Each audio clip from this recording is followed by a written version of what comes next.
오늘은 역대하 16장 7절에서 14절까지 하나님 말씀 전하겠습니다.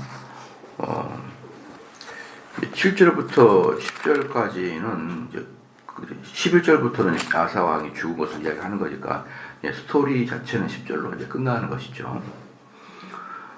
이제 아사 왕이 북이스라엘의 바아사 왕과의 전쟁을 했었잖아요. 사실은 이제 바아사가 나쁜 거죠. 바아사가 남유다를 침략하려고 남진하려고 성을 구축하기 시작했잖아요. 남진하려고. 그러니까 아사 왕이 아니 북쪽에 있는 바아사가 우리를 쳐들어오려나 보다 이러면서 이의제기라고 여러분 그거 아시죠? 오랑캐와 오랑캐를 싸움 붙이는 거. 손자목뼈 나오잖아요. 그것을 한 거예요. 자기가 손대지 않고 바하사 북이스라엘 위쪽에 있는 아람 군대랑 동맹을 하게 되므로 아람 군대한테 야 너희들이 북쪽에서 쳐들어오면은 우리가 밀고 올라갈게 이렇게 서로 협박을 뱉잖아요. 그러니까 손 안 대고 코 푸는 격이죠. 이의제기, 손자만 보면서 이의제기 얼마나 중요합니까? 그래서 서로 적과 적을 싸움 붙여가지고 나는 거기에다가 이득을 보려고 하는 이의제기의 이 방법을 사용한 거죠. 그게 바로 16장 1절에서 6절까지의 내용이 바로 그거였어요. 그리고 그 내용은 상당히 효과적인 걸 봐서 전쟁도 하지 않고 북이스라엘 바하사가 후퇴하는 결국은 철수해버리는 일로 남았기 때문에 사람의 관점에 봤을 때는 참 아사가 지혜롭게 잘했다라고 했어요. 사람의 관점에 볼 때는 아사가 잘했다.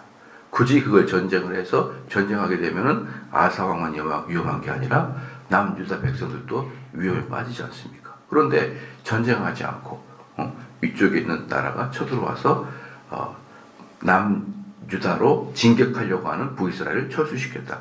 참 잘했다고 생각하는데 바로 이제 이 문제가 아사 왕이 하나님을 의지하지 않고 자기의 생각, 인본주의적 생각에 쌓여있게 된 것을 근거로 낸 것이죠. 그래서 저는 사실은 이제 이 16장 7절부터 요 말씀을 이제 쭉 보면서 제가 정리하면서 참 하나님을 섬기는 게 어렵다라는 생각을 많이 합니다. 제가 아사라 그래도 그 일을 할 텐데, 왜냐하면 제가 잘못한 것도 아니고, 내가 먼저 전쟁을 일으킬 것도 아니고, 전쟁이 물이 익었을 때 북한 공산당이 쳐들어올라 그러는데, 내가 얼른 북쪽에 있는 중국하고 협의를 해가지고, 그 중국이 너희들 말이야 북한 너희들 남쪽으로 침공하려 그러면 내가 신호지부터 치겠다 이렇게 명령을 내려서 김정은이가 바짝 긴장을 해가지고 전쟁을 포기했다. 여러분 그러면은 얼마나 좋지 않아요?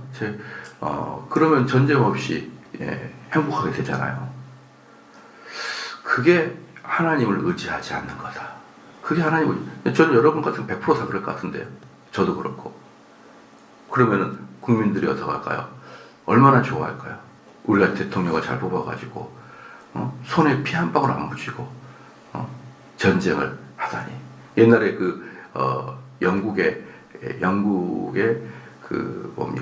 혁명을 일으킬 때 피 한 방울 흘리지 않고 왕이 도망간 사건이 있는데, 그걸 갖다 명예혁명 이렇게 했어요. 명예혁명. 아무런 피 한 방울 묻히지 않고 탁 그 왕궁을 접수할 수 있었다. 도망가 버렸으니까. 그럼 명예혁명이다. 이제 이렇게 피 한 방울 안 묻히고. 그런 것들은, 그런 왕들은, 그런 리더들은 대대로 칭찬받아 마땅하는 거 아니겠습니까? 그런데 그 속에 하나님 의지하는 마음이 없었다. 그런 마음을 여러분 그런 걸 다 가지고 오늘 한번 말씀하고 보십시오. 이제 그러니까 이제 6절 같이 한번 볼게요. 5절 봐볼게요. 5절 바하사가 듣고 바하사가 뭘 들었을까요? 아람 군대가 쳐들어왔단 말을 듣고 바하사가 듣고 라마 건축한 일 포기하고, 이 라마가 뭡니까? 북이스라엘 최남단, 남유다의 최북단. 그래서 전투하려고 진지를 구축하는 바아사예요.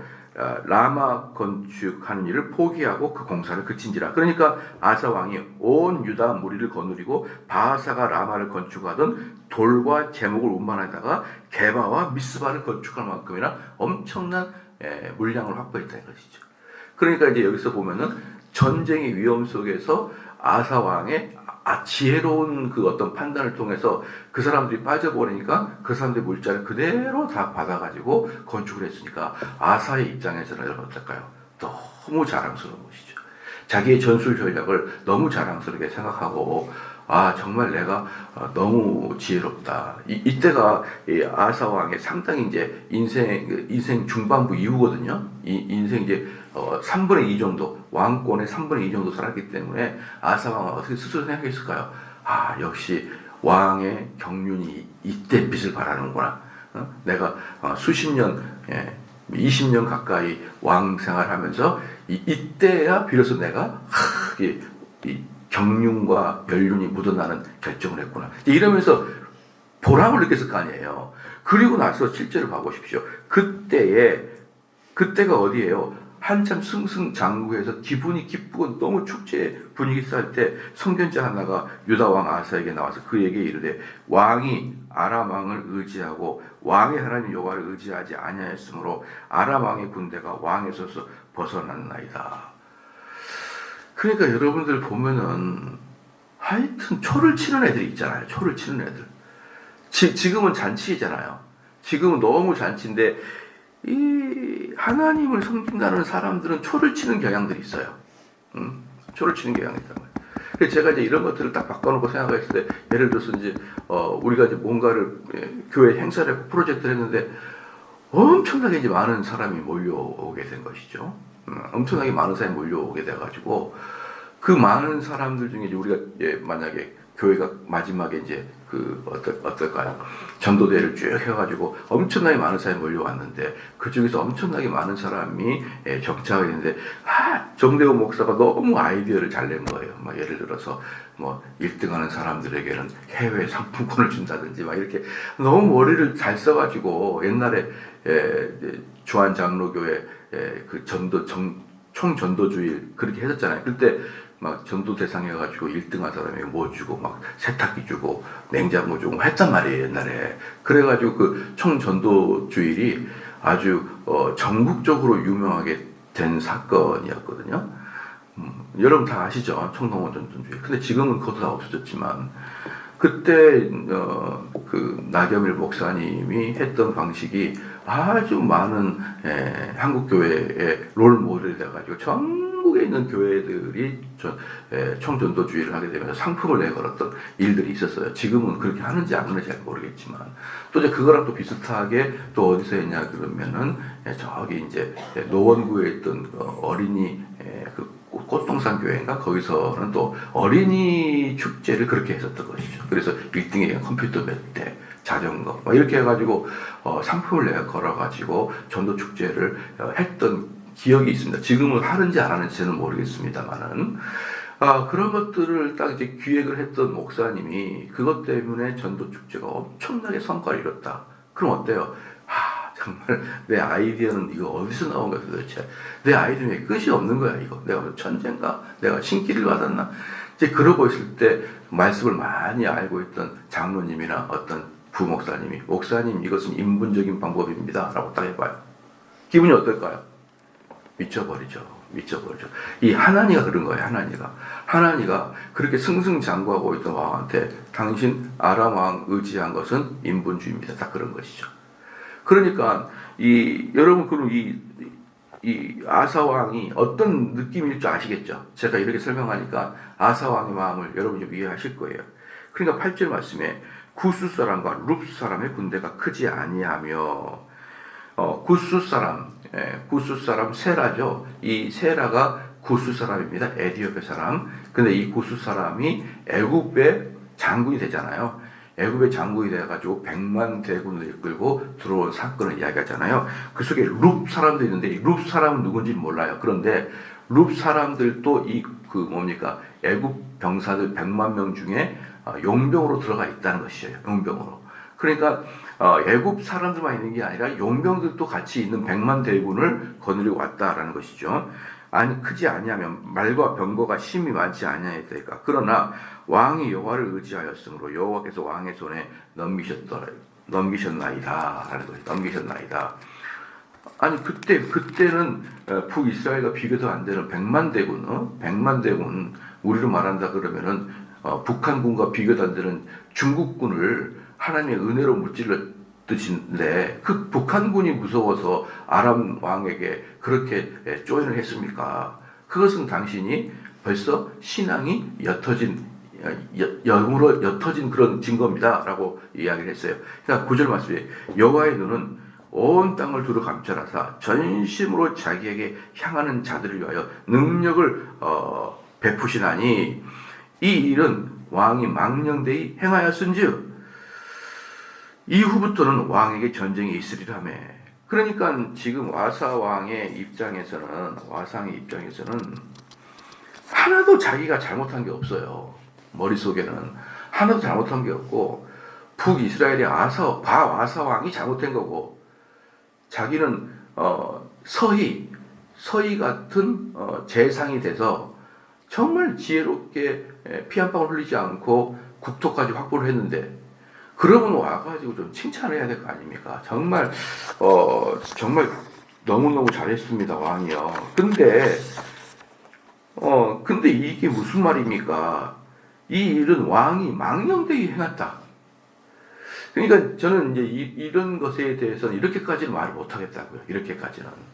비록 이제 아까도 말했던 그 목사님들이 그런 식으로 이제 잔치를 벌여가지고 새가족 불신자들을 많이 전도하는 그런 했을 때 정말 좋은 아이디어입니다라고 이야기를 먼저 할 거고 그러나 좀 상품을 건 것은 좀 문제가 있지 않아요. 이렇게까지 이야기하면 될 텐데 망령된 것이다 막 이러면서 당신의 지금 일은 인본주의다 그 마귀의 짓이다 이러면은 그 목회자가 저를 어떻게 볼까요? 거의 저를 못 죽여서 안 달리겠죠. 안 달릴 거예요. 그래서 저는 하나니의 마음도 이해가 되고 아사의 마음도 이해가 안 되는 바가 아니에요. 그래서 10절 말씀에 아사가 노하여 그러니까 아사가 노한 거예요. 그래서 여러분들이 아사 왕이 처음에 종교개혁을 2번이나 단행합니다. 입대 이전에 종교개혁을 2번 단행해요. 그래서 처음에 종교개혁을 단행하고 두 번째 세라의 군대를 100만 대군을 무찌르고 복귀할 때 또 선지자가 그에게 손에 힘을 가지고 발에 힘을 가지고 계속 종교개혁을 추진하라. 그러니까 그때도 사실은 아사 왕이 사실은 좀 기분이 나쁜 거예요. 승승장구하고 오는 사람한테 뭐라고 한 거냐면 교만하지 마라. 그런 거거든요. 교만하지 말고 하던 거 계속 하십시오. 이렇게 얘기한 거. 그러니까 선지자 이런 분들은 어때요? 말을 예쁘게는 안 하는 것 같다는 느낌이 들죠. 그죠? 그러면은 현대 21세기 관점 본다 그러면 누가 봐도 선지자들은 문제인 거예요. 그렇게 교회에서 말을 툭 내뱉은 사람. 당신이 지금 열심히 하고 있는데 인본주의야 라고 말할 수 있는 그런 사람들이 과연 현대에 있을까? 그런 사람들은 참 거의 없을 것이다. 그런데 구약의 선지자들은 한마디로 분위기 초를 치는 사람들이라는 것이죠. 그때 세라 군대를 이기고 100만 대군을 이기고 승승장구 개선장구하는 이 아사 왕에게 당신 다시 손에 힘을 들고 발에 힘을 들고 종교 개혁을 추진을 더 하라. 이러니까 또 아사 왕은 겸손해가지고 그 말을 듣고 더 종교 개혁을 추진하잖아요. 그리고 자기 할머니의 우상 숭배도 파기시켜 버리잖아요.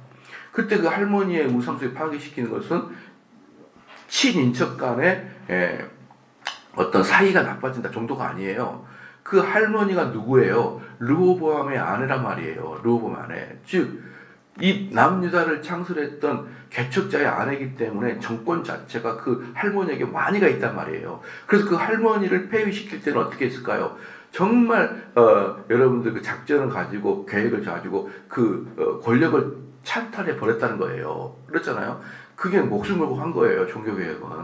그렇게 위대했던 아사 왕이, 그렇게 위대했던 아사 왕이 당신 교만했어요. 당신 말이야 그 하나님 의지하지 않고 아람 왕 의지했으니까 너 나빠. 이러니까 이 아사 왕이 교만해가지고 그를 무찌른다 정도가 아니라는 거예요. 아사 왕 자체는 자기가 문제가 없다, 자기가 죄가 없다라고 확신하고 있는 거예요.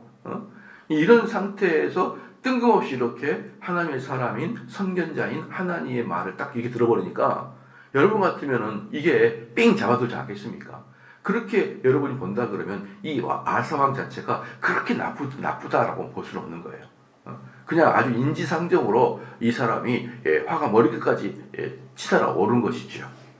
그래서 10절 말씀에 아사가 노하여 선견자를 옥에 가두었다라고 그랬거든요. 이 옥이라는 것은 뭐냐면 베트, 함마, 흡, 페케트. 여러분들 뭐 이게 뭐래요? 이렇게 너무 길어요. 히브리 말인데 그런데 굳이 알 필요 없는데 베트라는 게 뭐예요? 베트, 집이란 뜻이에요. 집, 베트, 함마, 흡, 페케트인데 이 함마, 흡, 페케트가 무슨 뜻이냐면은 떨게 하는 것 또는 뭐랄까요? 이렇게 찌부리는 것 이런 뜻이에요. 찌부리고 떨게 하고 우리의 마음을 바꾸는 것 이런 뜻이 함마흐 페케트예요. 그러니까 함마흐 페케트 베트 함마흐 페케트는 떨게 하는 방이에요. 떨게 하는 방. 베트가 집이니까 죄송합니다. 함마흐 페케트는 떨게 하고 찌부러지고 막 이런 방이라는 뜻이에요. 그래서 여기를 옥이 아니라 고문장이에요. 고문장. 고문 일을 하는 감옥을 말합니다.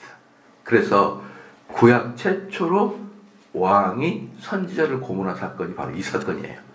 이렇게 변해버릴 수가 있습니까? 그러니까 이 아사 왕이 얼마나 열받아 버렸는지를 알 수 있는 거예요.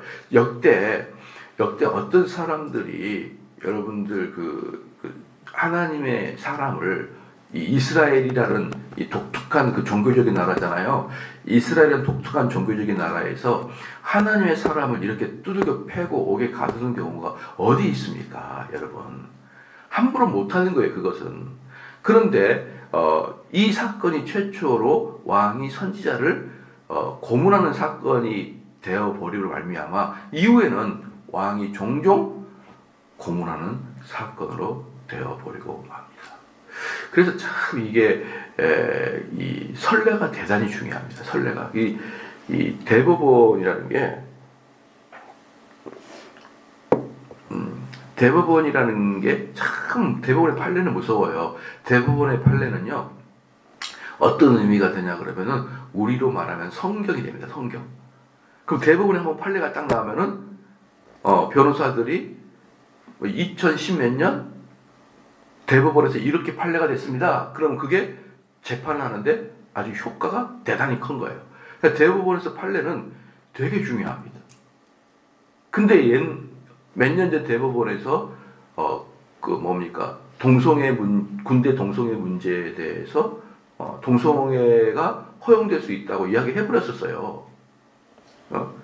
아주 나쁜 놈들이죠. 그러니까 그 군대 안에서 동성애 합의를 본다 그러면 동성애 관계에 대해서 처벌하지 않겠다는 거예요.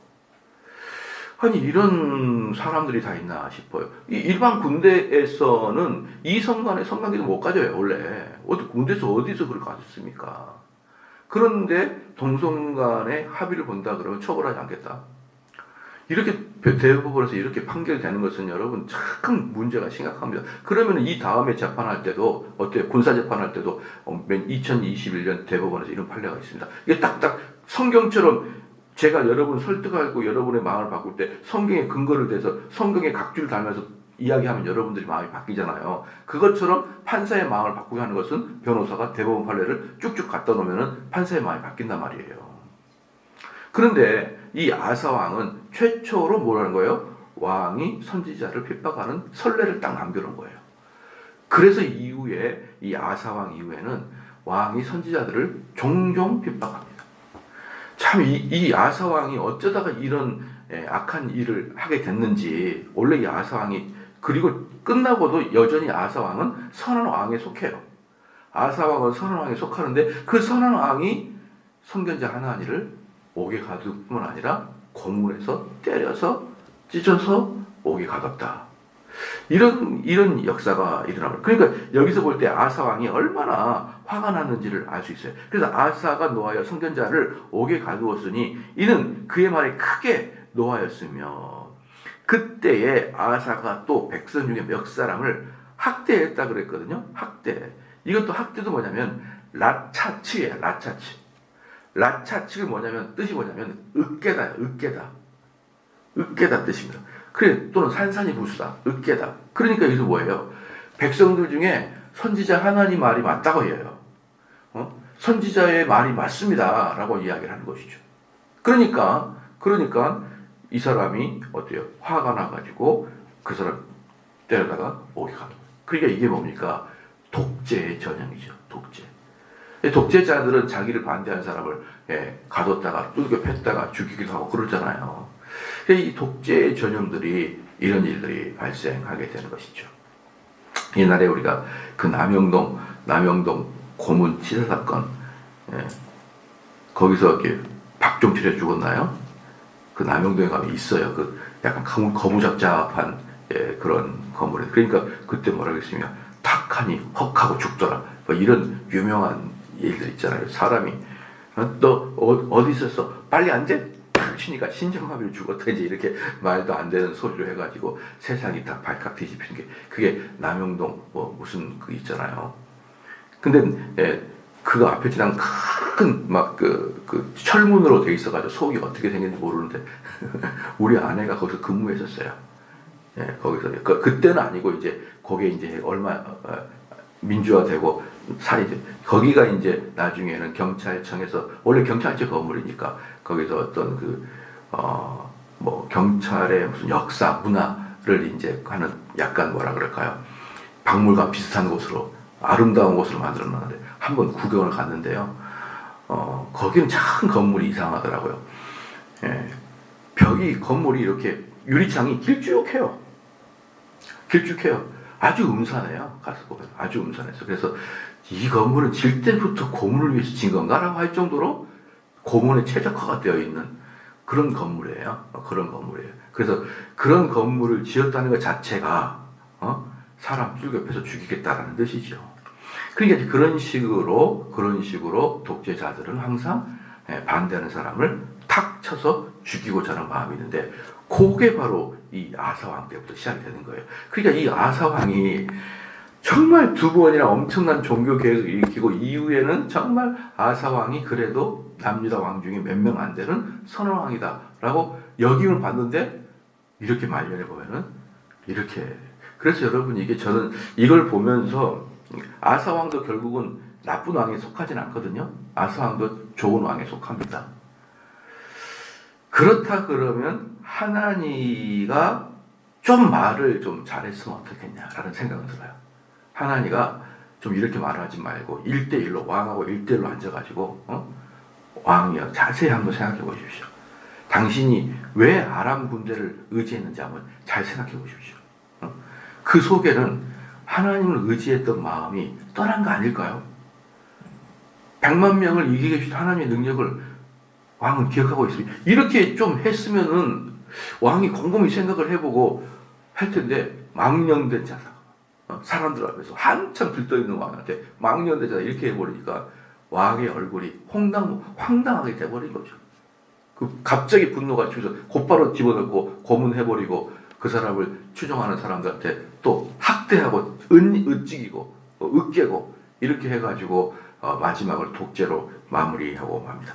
그래서 11절 말씀에 아사의 처음부터 끝까지 행적은 유다와 이스라엘 열왕기에 기록되니라 그랬거든요. 근데 이 열왕기서랑 달라요. 열왕기서하고는 다르고, 열왕기라는 또 다른 책이 있는데, 열왕기, 그러니까 이 역대기하고 열왕기는 이 특별히 이제 역대기 같은 경우는 에스라가 썼다고 제가 말씀드렸잖아요. 에스라가 그냥 이렇게 그 뭐라 그럴까요? 그 역사를 더듬어서 자기가 딱 쓴 게 아니에요. 쓴 게 아니라 먼저 책을 자기가 탐독하고 그 과거 역사책을 보고 이렇게 쓴 거예요. 쓴 건데 그러니까 공부를 해서 쓴 거란 말이에요. 막 성령의 영감으로 머리에 막 떠올라서 막 쓴 게 아니라 열왕기라는 그때 당시에 지금 그 책이 없는데 열왕기라는 책을 쭉 역사를 공부하고 거기서 역대기를 만든 거예요. 그렇잖아요. 그런데 또 놀라운 것은 열왕기서도 다른 책을 보고 공부한 거예요. 역대기도 다른 책을 보고 공부했고 열왕기서도 다른 책을 공부했는데 열왕기는 어떤 책을 보고 있냐면은 열왕기상 15장 23절에 보니까 유다왕 역대지략이라는 책을 보고 있어요. 유다왕 역대지략 그걸 보고 열왕기서를 썼다 그러면 이 역대기는 유다의 열왕기를 보고 쓴 거예요. 근데 그 열왕기라는 것은 우리 성경은 열왕기가 아니라 그 당시에 있었던 열왕기서가 있었던 거예요. 이해가 되죠? 그러니까 무슨 뜻이냐면요. 역대기하고 열왕기는 무엇이 다르다? 원래 원본이 다른 거예요. 원본이. 네. 원본이 달라요. 그러니까 열왕기는 유다왕 역대지략서를 보고 만든 거고 우리 역대기는 유다왕 열왕기를 보고 만든 거란 말이에요. 그렇기 때문에 그 당시에는 최소한 2개의 역사의 책이 있었던 것이죠. 최소한. 그래서 역대기는 지략서를 열왕기서는 지략서를 역대기서는 열왕기서를 보고 썼다. 그러니까 이 두 사람들이 역사를 서술하는 게 어때요? 완전히 달라요. 그러나 그게 허구가 아니라 당대에 있었던 역사책을 보고 둘이가 정리했기 때문에 이것은 뭐냐? 둘이가 서로 완성된 것이다라고 할 수 있어요. 완성된 것이다. 그래서 제가 계속 좀 말하지만 열왕기서는 가급적이면은 역사의 흐름을 그대로 보여주려고 그랬던 것이고 역대기서는 뭐였던 거예요? 그 역사의 흐름 속에서 하나님의 뜻 또는 하나님의 믿음의 어떤 전승들이 어떻게 진행되는지를 보여주고자 하는 특별히 남유다가 하나님이 선택했다는 그것을 보여주고자 하는 게 바로 역대기였다라는 것이죠. 이건 좀 이해가 되셨죠? 그러니까 이 두 개는 되게 중요합니다. 그래서 어떤 게 중요하냐면요. 팩트하고 사실이 중요해요. 예를 제가 그런 얘기 했던 것 같아요. 예수님이 십자가에 돌아가셨다. 이건 팩트라고요. 이건 팩트. 근데 예수의 십자가에 돌아가심은 우리의 죄를 위함이다. 이건 신학이에요. 그래서 근데 우리 눈에는 예수님이 돌아가셨는데 우리를 위해서 돌아가시지 안 보여요. 그러니까 그것은 추측 아니냐? 상상 아니냐? 그럼 어떤 이렇게 살을 붙이는 거 아니냐? 라고 생각할 수 있잖아요. 그러나 진짜 중요한 것은 뭐예요? 그 의미래요, 의미. 예수님 돌아가신 것도 중요하지만 왜 돌아가셨는지 예수님 죽음의 의미가 무엇인지를 아는 신학. 이게 중요한 거라고요. 이게. 예수님 돌아가셨다. 그럼 끝이에요. 그렇기 때문에 여러분들이 제가 좀 이런 말을 좀 하면 좀 죄송합니다만은 제가 성경이 기록될 때 이미 바울 서신에 어떤 일은 교사로, 어떤 일은 목사로, 어떤 일은 선지자로, 어떤 일은 사도로 이미 바울이 기록할 때 목사가 있었어요. 알고 있습니까? 그런데 선지자로, 사도로 이 사람들은 다 끝나버리고 목사만 남았어요. 그렇잖아요. 그 목사는 뭐냐 그러면 목양이에요. 목양은 뭐냐 그러면은 말씀을 가지고 이 사람을 먹이고 이 사람이 잘못되면 치우고 수술도 시키고 전반적인 사람을 관찰하는 게 목양이에요. 목양입니다. 그게 바로 목사예요. 그래서 목사는 단지 지식을 전달해서 여러분들이 오늘 말씀을 듣고 새로운 걸 배웠다. 여기서 끝나면 안 되는 거예요. 목사는 목양이고 그래서 목양은 우리가 흔히 알고 있는 목동이에요. 목동. 그 목동은 뭐냐면 이 지금 양이 아파 있는지 이 지금 양이 배고픈지 또 요놈의 양이 지금 어디 곰팡이가 털에 있는지 아니면 털을 깎아줄 때가 됐는지 이걸 다 관찰하는 게 목양이란 말이에요. 그렇기 때문에 성도들은 어떤 그 목사님의 설교를 통해서 듣고 플러스 그 설교자에게 목양을 받아야 되는 거예요. 목양을. 근데 그게 언제부터 있었냐 그러면은 아예 바울 때부터 있었다고요. 바울 때부터. 그러면 이제 제가 여러분들 말씀을 드리는 건 뭐냐면은, 그럼 성경의 정경이 언제 완성됐느냐? 성경 27권, 신약 27권 있잖아요. 27권이 이것이 성경 정경이다라고 언제 됐느냐? 420년 넘어서 어거스틴 때 정경이 완성돼요. 그때 막 베드로 후서 같은 경우가 성경이 넣을까 말까, 이게 참된 성경이냐 마냐, 야고보서가 참된 성경이 마냐 막 논의하다가 어거스틴이 마무리 이게 27권을 성경 정경으로 확정지었어요. 그러니까 여러분 착각하지 말 것은 처음부터 27권이 정경이 나온 게 아니에요. 이것 말고도 유다 복음서도 있고 마리아 복음서도 있고 뭐 사도 행전도 있지만 또 베드로 행전도 있고, 그 당시에 성경 같은 것들이 많이 돌아다녔어요. 많이. 그러니까 어떤 공동체는 베드로 행전을 읽고 있고, 어떤 공동체는 마리아 복음서를 읽고, 어떤 공동체는 도마 복음서를 읽고, 각자 자기들의 공동체마다 서신 하나씩을 읽고 있었단 말이에요. 그런데 뭐가 진짜 참된 사도회가 거냐, 아니면 위경이 뭐냐면은 사도성을 가장하는 것이에요. 위경. 가짜란 뜻이죠. 뭐가 위경이냐, 뭐가 외경이냐, 뭐가 정경이냐, 이 논쟁이 초대교회 때 엄청나게 있었단 말이에요. 왜 위경이 있었냐 그러면, 제가 만약에 삼성제일교회를 사막에서 가르치고 있어요, 여기에. 근데 여러분들에게 지금 제가 강의를 하고 있는데, 이 강의를 해도 이 강의자를 믿는 눈빛이 아니야, 가만히 보니까. 그래서 여기다가 정대훈이 만들었다 하지 않고 뭐라고 합니까? 이것은 베드로가 만들었다, 이렇게 쓴 거예요. 그래서 베드로 행전 이렇게 쓴 거란 말이에요. 베드로가 쓴 거다. 그러니까 그 당시에 베드로가 쓴 거다, 요한이 쓴 거다, 이렇게 많았어요.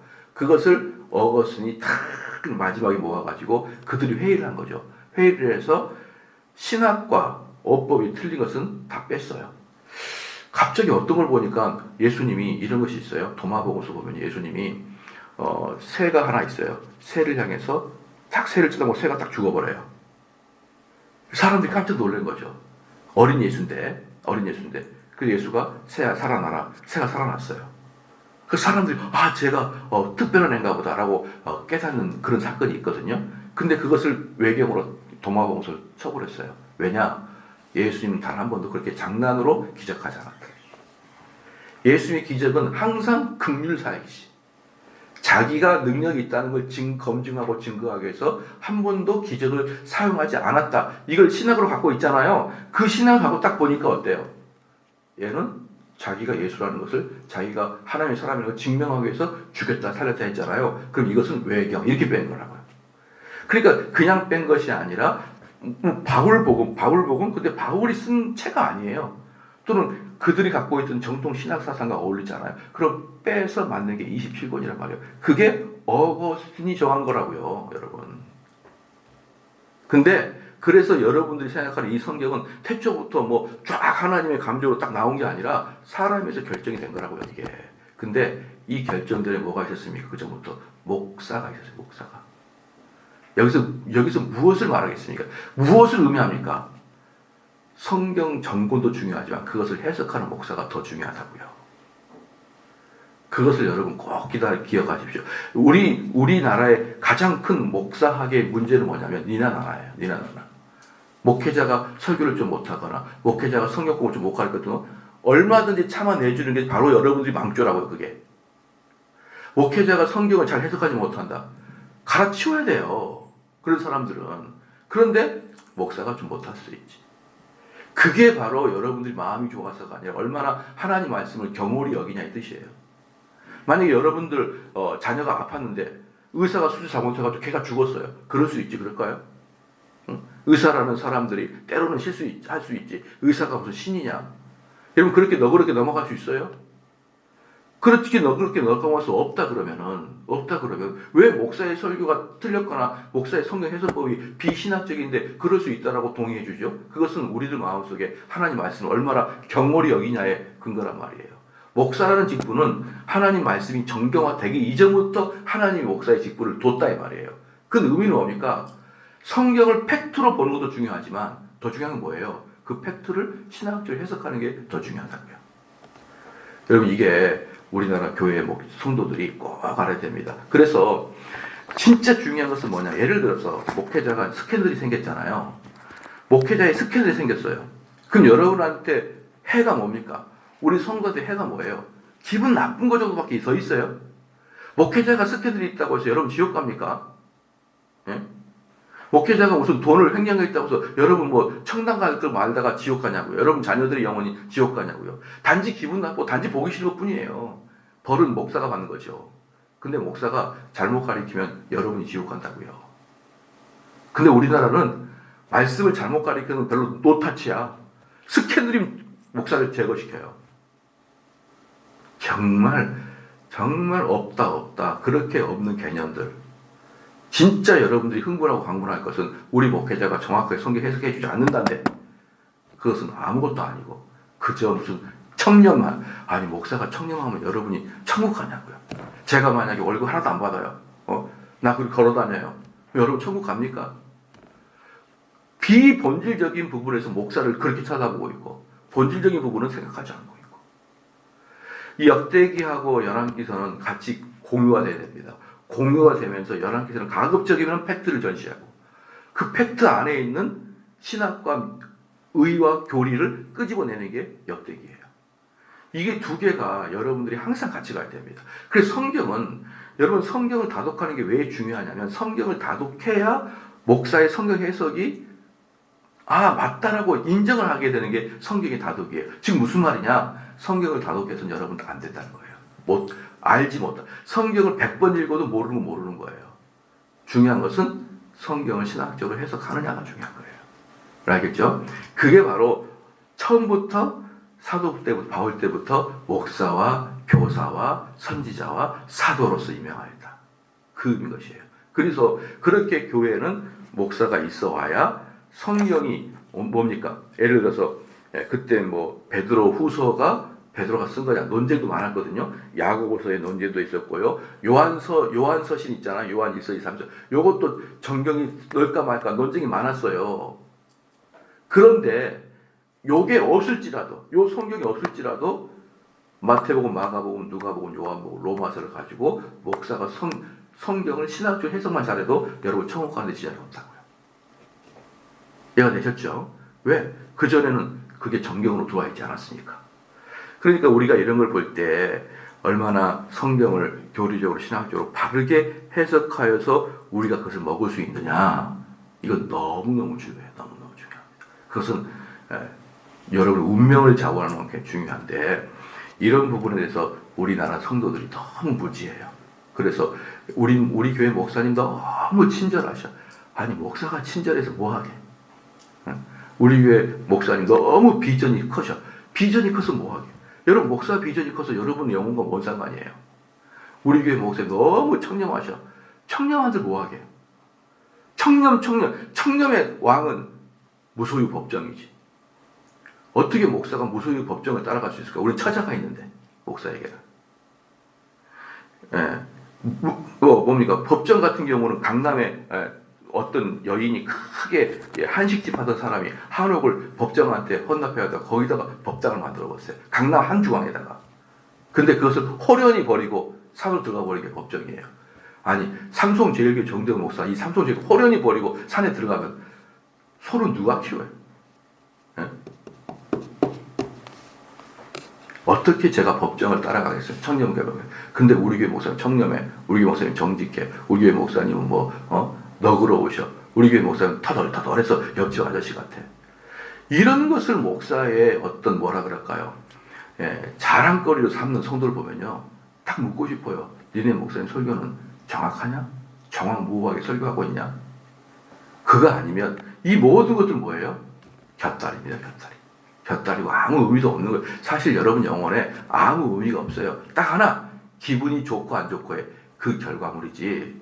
그래서 저는 보면은 막 교회들이 가끔 보면 TV 보면은 막 이파 저파 해가지고 막 싸우고 막 소화기 뿌리고 막 의자에 착륙. 알고 보면 목사의 돈 횡령 10억이 없어졌다. 참 그래 목사가 돈 횡령하면 그럴 수 있지. 근데 너희들은 목사의 말씀을 지금까지 무엇으로 판단하고 있었냐? 그러고 싶어요. 그래서 저는 우리 성도들이 목회자를 바라보는 그 시각 있잖아요. 목회자를 어떤 걸 봐야 되냐. 여러분 학원 선생님이 어떤 선생님 좋아요? 인격이 좋은 선생님? 필요 없어요. 이번에 나올 것을 점 찍어주는 이 선생이 최고 아니에요? 야, 거기 빨간 줄거라. 그거 요번에 시험이 안 나오면 내가 너희들 학원비 다 돌려줄게. 그거 외워.